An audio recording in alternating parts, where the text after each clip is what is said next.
Bonjour, aujourd'hui on va se pencher sur une des affirmations les plus lourdes, les plus terrifiantes qui soient. L'idée, ce n'est pas de trouver une réponse toute faite, non, mais plutôt de comprendre ce que cette phrase révèle sur notre esprit, sur notre rapport au monde.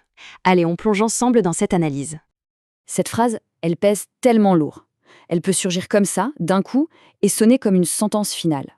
C'est une déclaration d'une puissance incroyable, un point qui semble clore toute discussion avant même qu'elle ne commence. Mais et si ce n'était pas du tout une conclusion? Si c'était plutôt un signal d'alarme? Si au fond ce n'était pas un jugement objectif sur la vie, mais bien le symptôme d'un état intérieur très particulier? C'est vraiment cette question qui va être notre fil rouge. Alors, commençons par ça. Il faut bien comprendre que cette pensée, ce n'est jamais juste une petite phrase en l'air, c'est beaucoup, beaucoup plus profond. C'est en fait l'aboutissement de tout un processus interne, une véritable construction mentale. Et voilà le point clé, cette idée, elle émerge souvent dans un esprit qui n'a pas appris, qui n'a pas été équipé pour voir l'existence comme un projet, comme quelque chose à construire, à façonner. C'est le résultat d'un manque de préparation à cette mission, finalement très humaine, de donner un sens à ce qu'on vit. Ok, maintenant passons au regard de la psychiatrie. Ce qui est fascinant, c'est que la science nous montre comment cette pensée est en réalité le produit d'un filtre bien spécifique dans notre cerveau. Ce n'est pas une description fidèle de la réalité. Il ne s'agit pas juste d'être triste, hein. La dépression, d'un point de vue clinique, c'est une véritable manière de traiter l'information. Le cerveau se met à trier, à interpréter et à retenir les choses à travers une sorte de prisme qui est systématiquement négatif. Le psychiatre Aaron Beck a parfaitement modélisé ça avec ce qu'on appelle sa triade cognitive. En gros, ce filtre négatif s'applique à 3 domaines essentiels. La vision de soi, je suis nul, la vision du monde, le monde est pourri, et la vision de l'avenir, rien ne changera jamais. C'est un cercle vicieux qui s'auto-alimente. Et c'est là que tout bascule.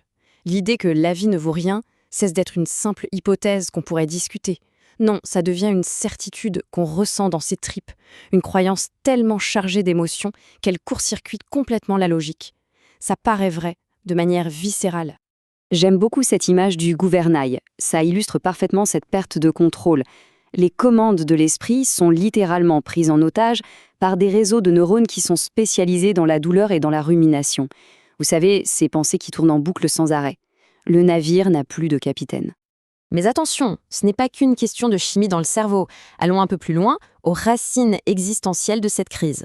On parle ici d'un besoin humain fondamental qui n'est pas comblé. Ce tableau montre une différence absolument fondamentale. L'animal, son but, c'est de survivre. L'être humain, lui, il a une mission en plus. Il a besoin d'interpréter ce qui lui arrive, de donner une cohérence à tout ça, de se construire une histoire. On ne se contente pas de vivre, on veut savoir pourquoi on vit. En fait, cette capacité à créer du sens, c'est un peu comme un muscle. Si on ne l'entraîne jamais, si on ne la cultive pas, elle s'atrophie. Et du coup, face aux épreuves de la vie, un vide immense peut s'installer. Et ce vide, c'est le terrain parfait pour que les pensées les plus sombres s'installent. Alors, plusieurs choses peuvent expliquer ce déficit. Ça peut être un manque d'outils pour réfléchir à sa propre vie, une grande précarité qui empêche de se projeter, ou même l'absence de récits inspirants, de modèles auxquels on pourrait s'identifier. Et le résultat, c'est une histoire personnelle qui est toute morcelée, sans fil conducteur. On arrive maintenant au cœur du sujet, au changement de perspective radicale. Il s'agit de passer d'une position où l'on juge passivement la vie à une posture active, une posture de création. Voyez, il y a une question qui nous enferme, qui nous bloque complètement et nous empêche d'avancer. C'est celle-là. Essayez de noter la vie comme si c'était un objet extérieur. Cette question nous met dans la peau d'un juge passif qui attend une réponse qui de toute façon ne viendra jamais de l'extérieur. Mais heureusement, il existe une autre question. Une question qui change absolument toute la donne. Et la voilà. Le changement est total. On ne se demande plus ce que la vie vaut, mais ce qu'on peut en faire. On passe du rôle de juge à celui d'artisan. La vie devient une matière première, une toile blanche sur laquelle on peut peindre. Ce point est absolument essentiel. Il nous vient de la psychologie humaniste. La valeur de la vie, ce n'est pas quelque chose qu'on découvre comme un trésor caché. Non, c'est quelque chose qu'on construit, qu'on bâtit. Le sens n'est pas quelque part à trouver. Il est le résultat de nos actions, de nos choix, de l'histoire qu'on tisse jour après jour. D'accord, mais concrètement, comment cette idée un peu philosophique se traduit dans la vraie vie? Voyons comment on peut l'appliquer dans un cadre thérapeutique pour aider à se reconstruire. En thérapie, le but, c'est de redonner à la personne son stylo, de lui rendre son rôle d'auteur. Ça commence par repérer les filtres dépressifs, ces fameuses lunettes noires qui déforment la réalité. Ensuite, on cherche à rouvrir une porte vers l'avenir. Et le cœur du travail, c'est ça. Reconstruire une histoire de soi qui tient la route, se réapproprier sa propre valeur pour enfin pouvoir se relancer activement dans la création de sens. C'est un vrai travail de réécriture. Et voilà, ce tableau résume tout notre parcours.